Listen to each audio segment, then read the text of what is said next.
Hello student, আজকের আলোচ্য বিষয় তৃতীয় পর্যায়ক্রমিক মূল্যায়নের 2025-এ প্রথম শ্রেণীর বাংলা বিষয়ের একটা নমুনা প্রশ্নপত্র। এই প্রশ্নপত্রের প্যাটার্নে থাকা প্রতিটি প্রশ্ন কমন আসার সম্ভাবনা, সুতরাং প্রত্যেকে প্রশ্নপত্রটা মনোযোগ সহকারে দেখবে এবং বাড়িতে প্র্যাকটিস করবে। আজকের ভিডিওর মাধ্যমে 3 নম্বর কোশ্চেন সেটটা সলভ করব।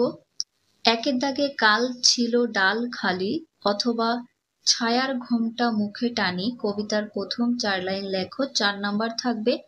এখানে দুটো কবিতা রয়েছে, দুটোর মধ্যে যে কোনো একটা 4 লাইন লিখবে। আমি একটা লিখে দিচ্ছি আর একটা মুখে বলে দিচ্ছি। কাল ছিল ডাল খালি এই কবিতাটা লিখে দিয়েছি। কাল ছিল ডাল খালি আজ ফুলে যায় ভরে, বল দেখি তুই মালি হয় সে কেমন করে। ছায়ার ঘোমটা মুখে টানি এই কবিতা আমি মুখে বলে দিচ্ছি, লিখে দিচ্ছি না। ছায়ার ঘোমটা মুখে টানি আছে আমাদের পাড়াখানি, দিঘি তার মাঝখানটিতে তাল বন তারি চারি ভিতে।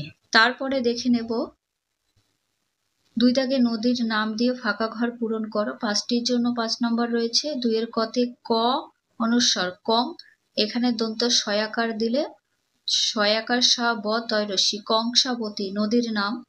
খতে এটা জল ঝল, ঢয়াকার ঢা কয়াকার কা জল ঢাকা।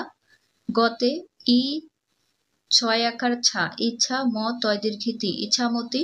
ঘতে এটা হবে দামোদর। উমতে ভাগীরথী নদী। প্রত্যেকটা নদীর নাম মুখস্থ করে নেবে। 3 দাগে এলোমেলো শব্দগুলি সাজিয়ে বাক্য তৈরি করো। 1 নাম্বার করে থাকবে। কতে ভাই হবে মিলে খেলা 3, এটাকে সাজিয়ে লিখবে 3 ভাই মিলে খেলা হবে। খতে পেতাম হতো যদি বড় ভালো উড়িতে, সাজিয়ে লিখবে উড়িতে পেতাম যদি হতো বড় ভালো। গতে মুড়ি খায় বোদে রহিম, সাজিয়ে রহিম বোদে মুড়ি খায়।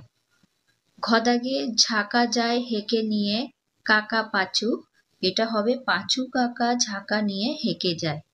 নেক্সট দেখব, উমতে নৈনিতালে মেইনি মাসি মাসে বৈশাখ ছিল, সাজিয়ে লিখলে হবে মেইনি মাসি বৈশাখ মাসে ছিল নৈনিতালে।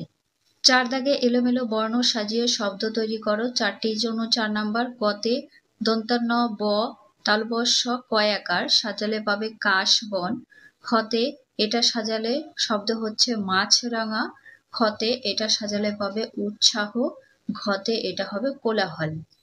5 দাগে নিচের প্রশ্নগুলির পূর্ণবাক্যে উত্তর দাও। এখানেও 1 নাম্বার করে থাকছে। 8টির জন্য 8 নাম্বার।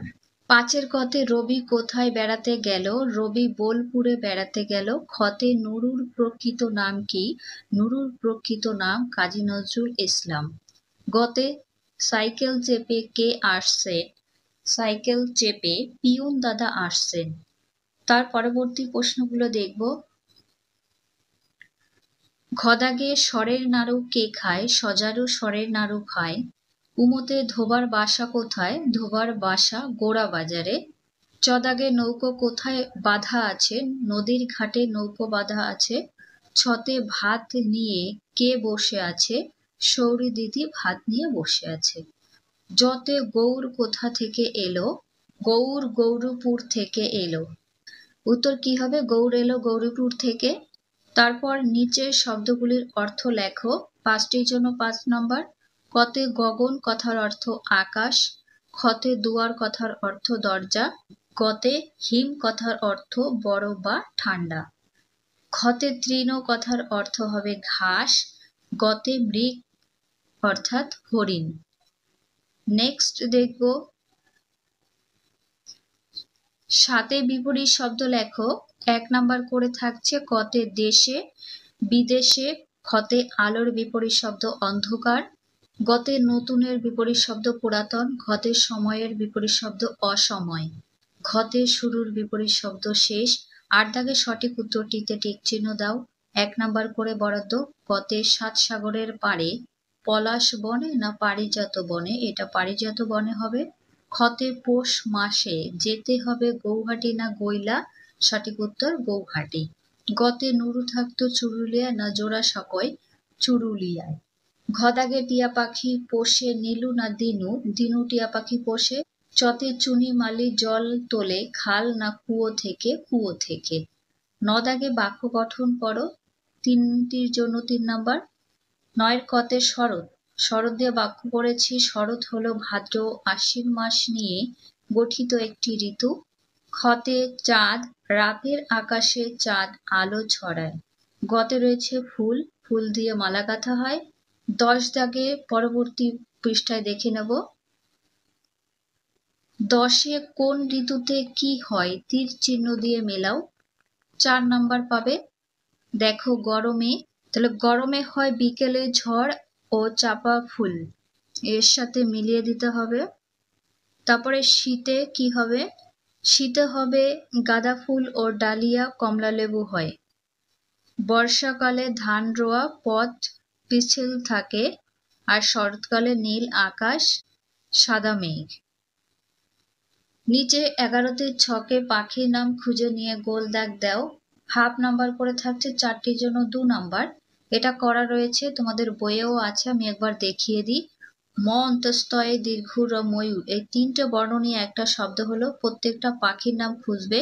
এটা শালিক হবে, ম অন্তস্থ নয় আকার, ময়না কয় আকার কাক, এটা বয় আকার বয়রস্যু রস্যই। বাবুই হয়রস্যি উময় একার, ফিঙে পয় চন্দ্রমণ্ড একার চয় আকার চা, পেঁচা। এখানে ভিডিও শেষ করছি। ভালো লাগলে লাইক করো, কমেন্ট করো, বন্ধুদের কাছে অবশ্যই ভিডিওটা শেয়ার করে দিও। আজকে যদি চ্যানেলে নতুন হয়ে থাকো, যারা এখনো পর্যন্ত আমার এই ছোট্ট চ্যানেলটিকে সাবস্ক্রাইব করোনি, তোমাদের সাবস্ক্রাইব করার অনুরোধ থাকছে এবং পাশে থাকা বেল আইকনটি অন করে রেখো এরকম শিক্ষা সংক্রান্ত ভিডিও আপডেট পেতে।